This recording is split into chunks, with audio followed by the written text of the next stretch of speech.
پہلا بنیادی رشتہ خامند اور بیوی ہے، اور آخری رشتہ بھی خامند اور بیوی ہے۔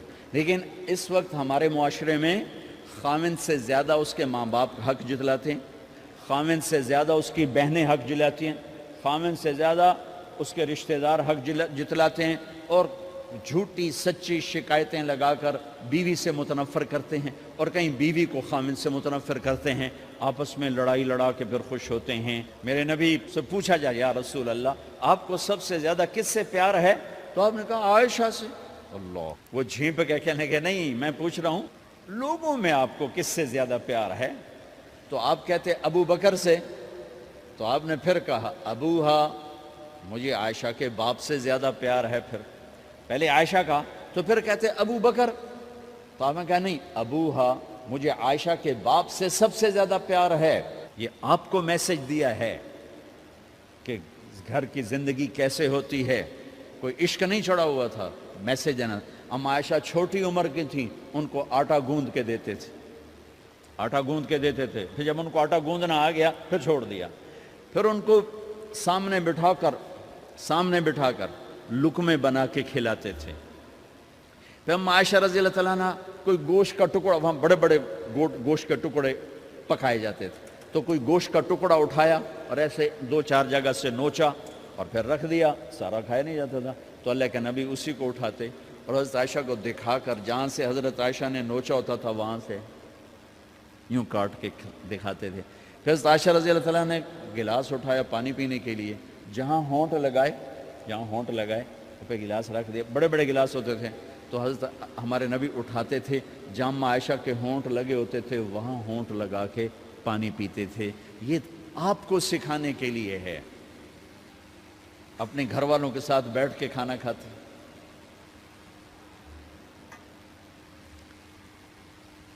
یہ میرے نبی کی معاشرت ہے، یہ میرے نبی کی زندگی۔ گھر میں جھاڑو دیتے، اپنے کپڑے خود دھوتے، کوئی چیزیں بکھری پڑی ہوتی تو بیوی کو نہیں ڈانٹتے، خود اٹھ کے سیٹ کر کے رکھ دیتے، گھر والوں کے ساتھ مل کر برتن دھوتے، صفائی کرتے، گھر والوں کے ساتھ مل کر۔ یہ میرے نبی کی ایک خوبصورت زندگی ہے بھائیو بہنوں، ہم بھلا چکے ہیں۔ بیوی کے لیے خامد کو سب سے بڑا حقدار۔ بعض لڑکیاں ایسی نادانی کرتی ہیں کہ شادی کے بعد بھی اپنے ماں باپ کی آنکھ کو دیکھ کے چلتی ہیں۔ شادی کے بعد سب سے بڑا حق خامد کا ہے، شادی کے بعد سب سے بڑا حق خامد کا ہے۔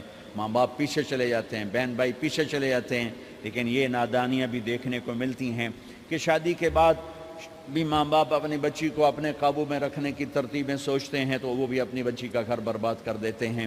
میرے نبی سے پوچھا گیا یا رسول اللہ عورت پر سب سے زیادہ کس کا حق ہے؟ تو آپ نے فرمایا اس کے خامد۔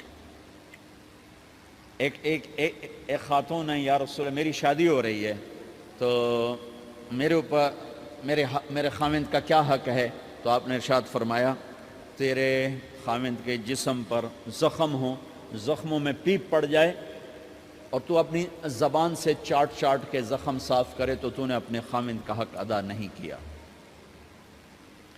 خامد کو سمجھایا کہ سب سے بہترین مسلمان وہ ہے جو بیوی سے اچھا سلوک کرتا ہے، اور میرا سب سے اچھا سلوک ہے اپنی بیویوں کے ساتھ، یعنی قاب قوسین او ادنا آپ کا مقام ہے، اللہ پاک کا دیدار اپنی آنکھوں سے کیا ہوا ہے، اور آپ ہمیں معاشرت سکھا رہے ہیں کہ ایک جہاد کے سفر سے واپس آ رہے ہیں، ام عائشہ ساتھ ہیں، تو آپ نے صحابہ سے کہا بھئی آگے چلے جاؤ، وہ سارے آگے چلے گئے۔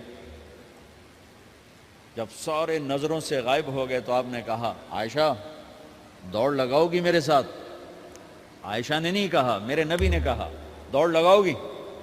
آج کل کا کوئی علامہ بھی یہ نہیں کرے گا، عائشہ دوڑ لگاؤ گی میرے ساتھ؟ کہا جی لگاؤں گی۔ تو دوڑ لگائی تو عائشہ فرماتی ہے میں آگے نکل گئی، اللہ کے نبی پیچھے رہ گئے، چاہے آپ جان بوجھ کے آستہ ہوئے ہوں ان کی دل جوئی کے لیے۔ کچھ سال گزر گئے، پھر جہاد کے سفر سے واپسی ہو رہی ہے تو آپ نے صحابہ سے کہا بھائی آگے چلے جاؤ، وہ سارے آگے چلے گئے، غائب ہو گئے۔ عائشہ دوڑ لگائیں؟ کہا جی لگائیں۔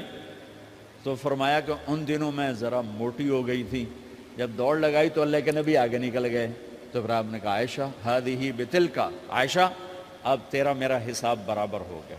اس دفعہ تو آگے نکل گئی، آج میں آگے نکل گیا. یہ میرے نبی کی معاشرت ہے کہ بھری محفل میں کہہ رہے ہیں مجھے عائشہ سے سب سے زیادہ پیار ہے.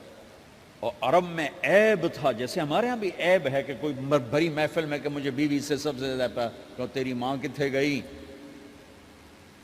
بھائی ماں کا اور خانہ ہے، بیوی کا اور خانہ ہے. ماں کی اور جگہ ہے، بیوی کی اور جگہ ہے.